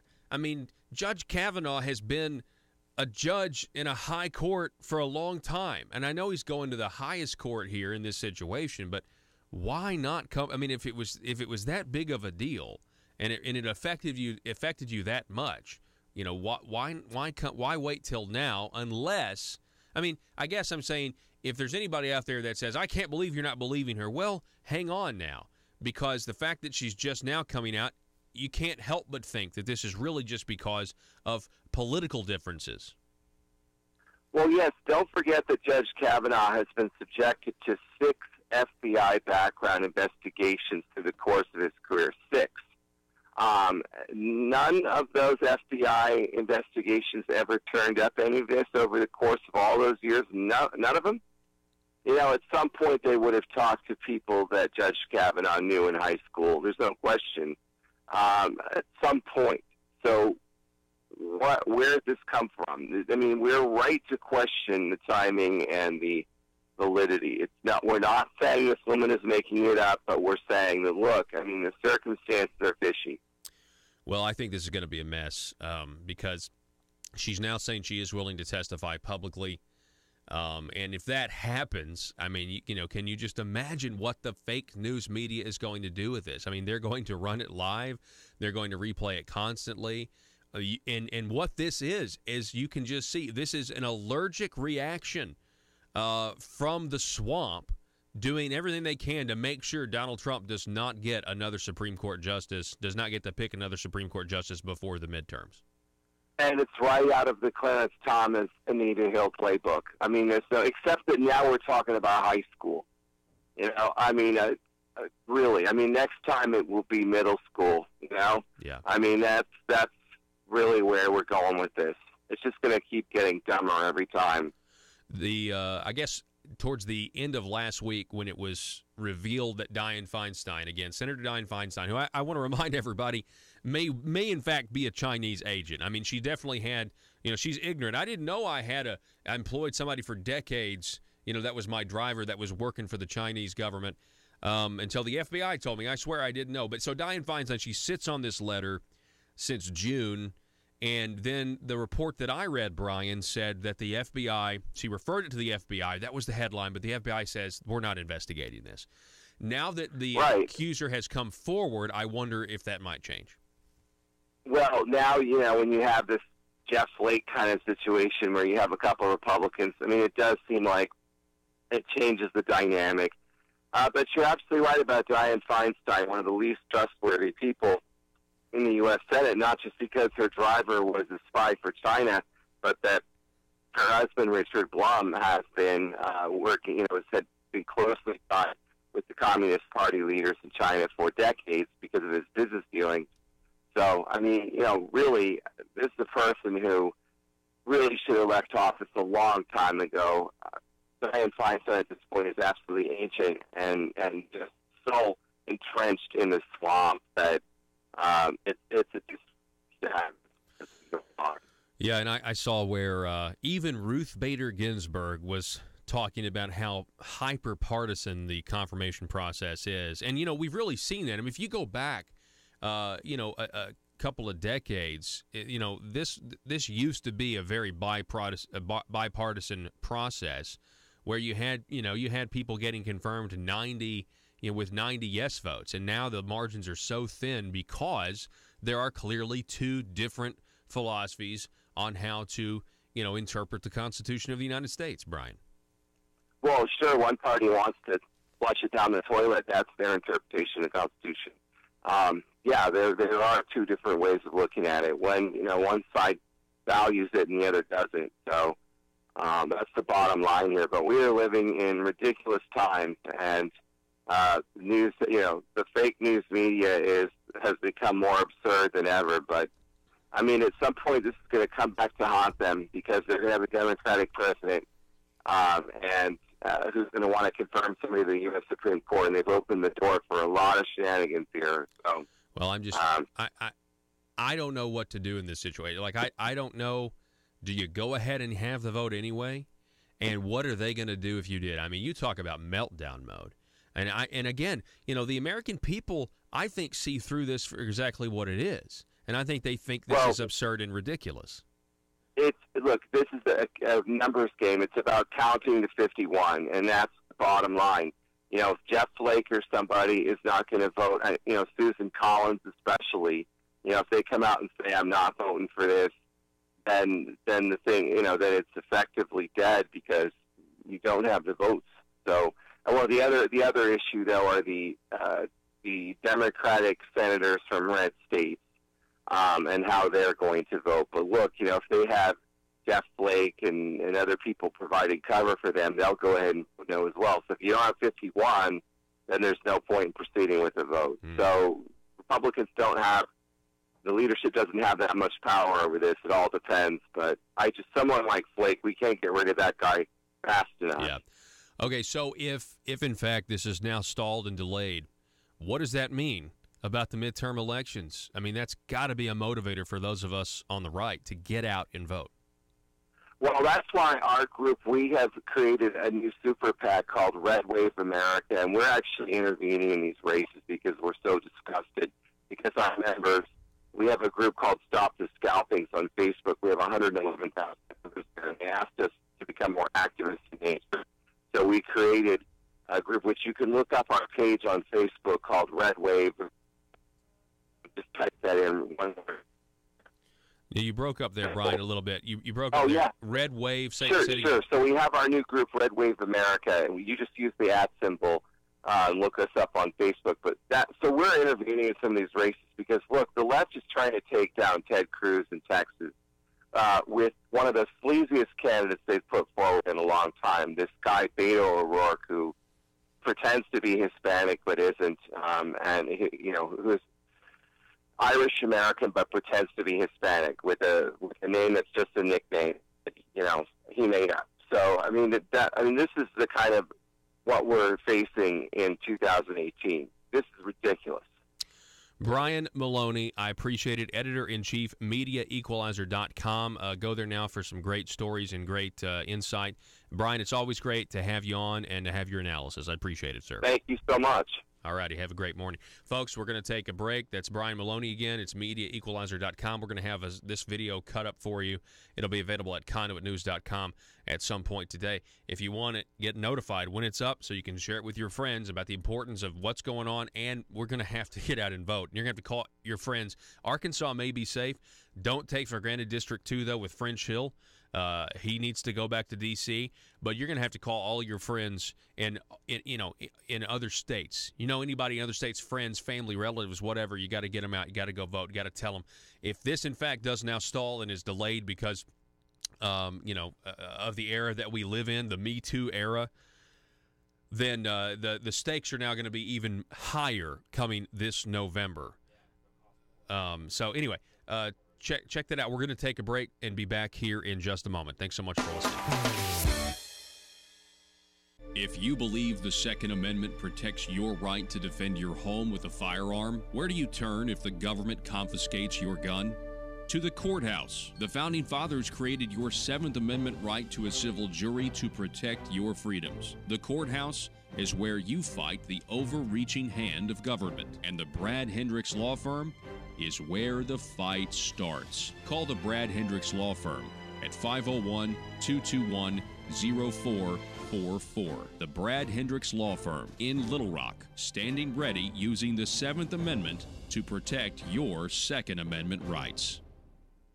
Russellville-based firearms manufacturer Omega are making clones of the most notable German firearms in the world. These delayed rotor-lock firearms have been and are currently used by law enforcement and military worldwide. At Omega, they manufacture their guns right here in Arkansas and produce the best reproduction in the marketplace that comes with a complete 5-year warranty. At Omega, they take firearm manufacturing seriously and offer discounts to active and retired law enforcement. Whether you're using Omega firearms to defend the public, defend your family, or for target practice, Omega has your back. For pricing, go to omega-guns.com. That's omega-guns.com.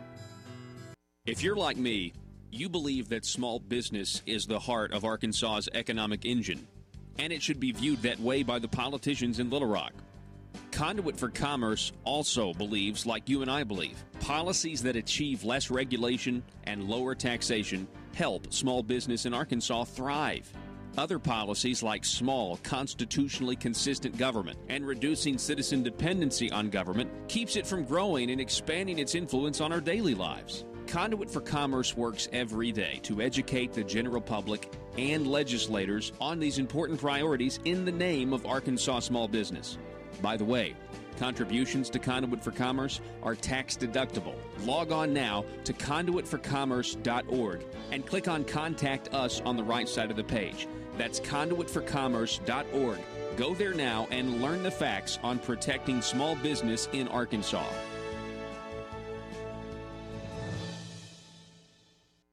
Startups move away from Silicon Valley. I've been out there and I've talked to these 40-pound brains before, and they don't have anything that we don't have. They just have an established system out there that allows folks, under the right circumstances, to be able to bring something to the market. And, it's taken place over a period of years. And it's not that it can't be replicated elsewhere.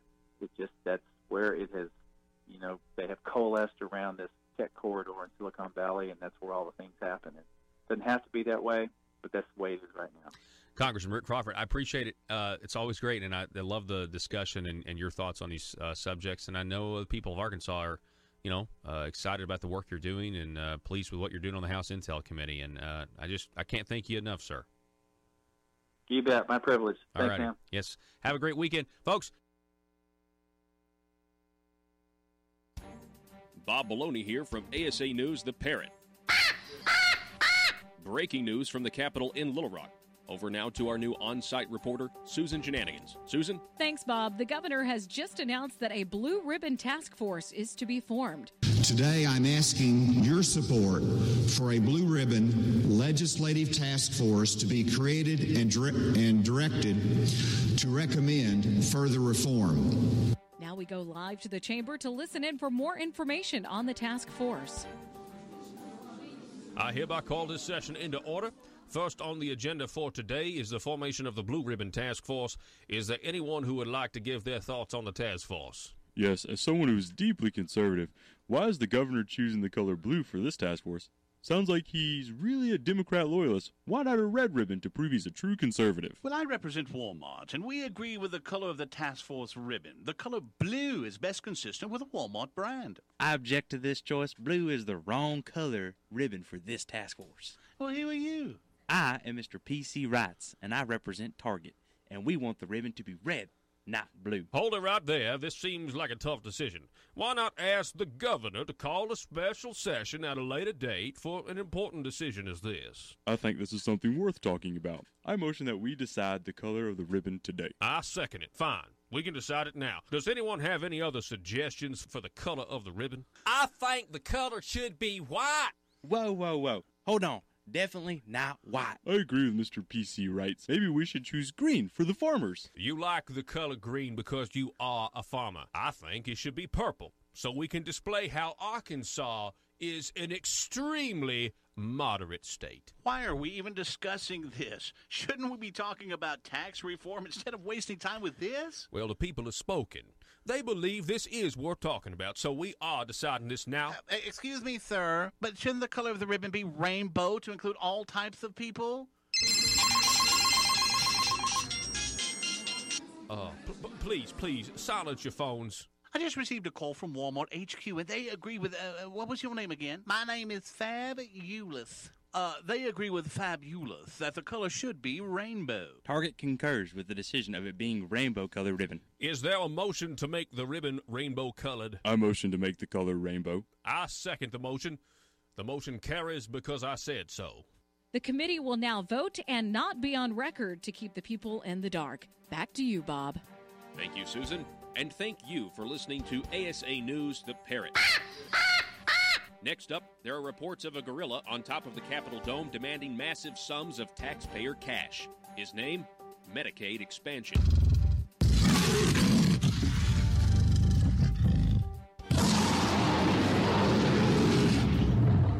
PHP Parody.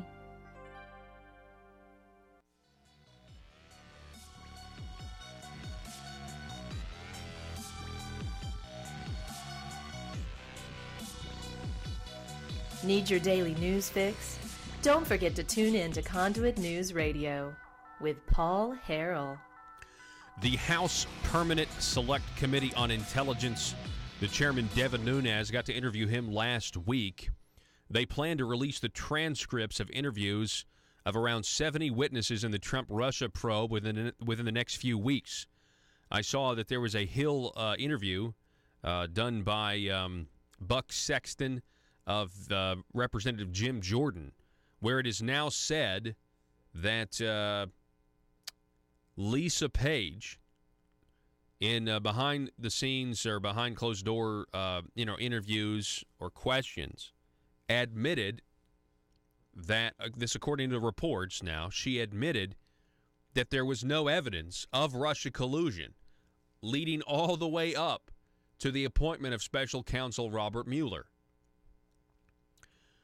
which would then lead you to the next question. Well, then why was there a special counsel appointed then if you had no evidence that, you have to have evidence to have a special prosecutor, you would think, right?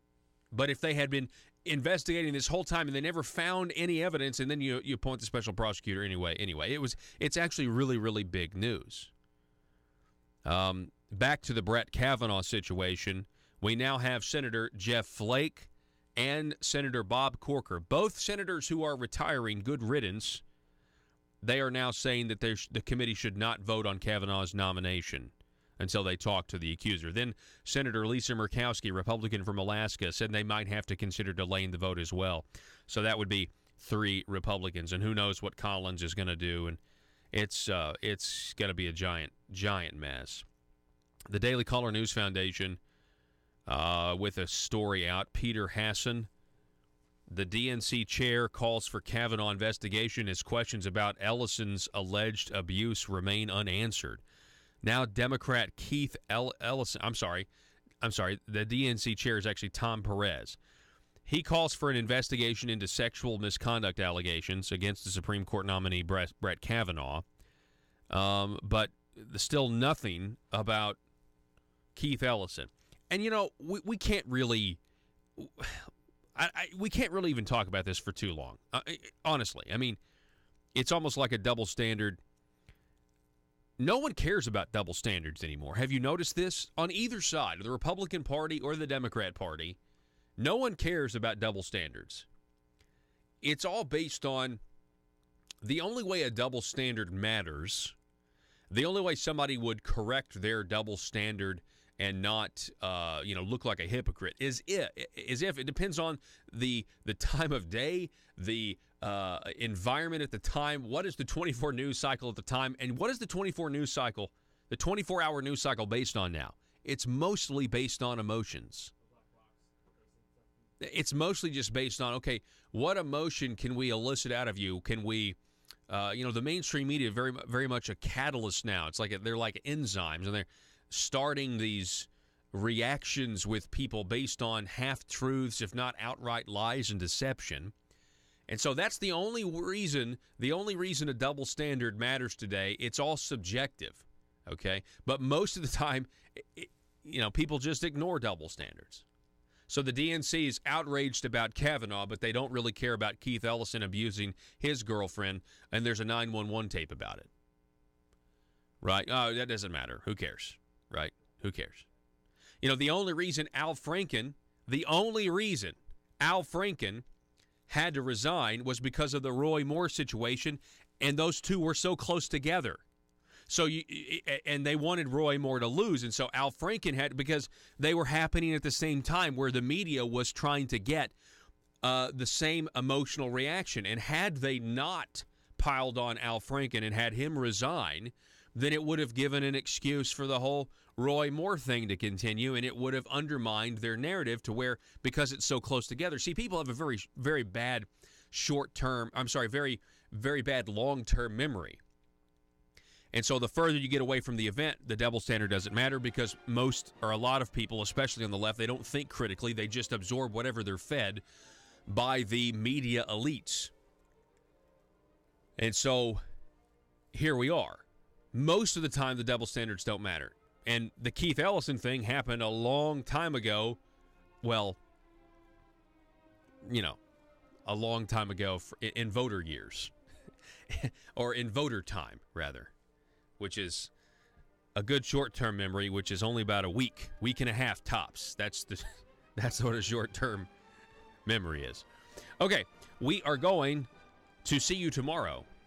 This broadcast is available over at conduitnews.com, as well as SoundCloud, iTunes, Facebook.com/conduitnews. Go to the YouTube channel and please subscribe and click the little bell to receive notifications of our smaller videos. Arkansas, thanks for listening. Be safe.